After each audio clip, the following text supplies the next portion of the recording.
Advocate Nelson Chamisa vazoya vakakomenda pamusoro pechiitiko chakaitika muHarare CBD apo onekwa kuti Nelson Chamisa aiwa vanhu zvavo vanga vakamutuka vakati hey my bible verse kana kuti hey this hey that.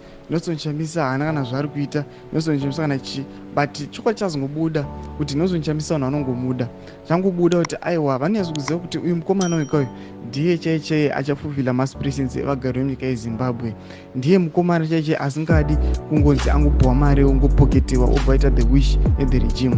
Sanapinda mashoko anobuda tawana Chamisa nobva subscribe like turn on the bell icon. Pane chiitiko chakaitika muchikenini patuniti Nelson Chamisa anogena popularity, anouya achifarirwa nevanhu sezvamuri kuona mupicture umu. Nelson Chamisa anobva achizouya achikomenda achiti sweet love wherever I go I am always moved by this sort of affection and genuine happiness. Nelson Chamisa ari kapanapa achifara achiri kukuneza achiti kwese kwandinongoenda ndingosangana ndizvo zvakadai everywhere.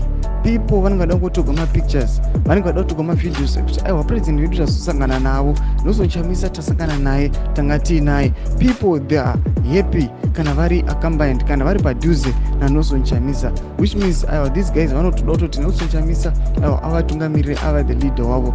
Chifungai vakomana vamunoziva vanozviti ndo vatungamiriri vemain opposition vanasengizo Chabangu, nyange vapinda mustadium chaimo murutambo wabhora hapana kana munhu anombotaura naye. Tarisai vakomana vatengesi vakaita sana Jacob Mafume, vakomana vamoza kuti ndo vakomana vema-ideology and the likes. People they don't like them, but Nelson Chamisa nyange asina kana kutaura any word, aiwa vanhu vanongouya vachimutevera. Tiudze mafungiro enyu muri kudii pamusoro pechiitiko ichi. Pinda comment section yedu, musano subscribe or like, turn on the bell icon.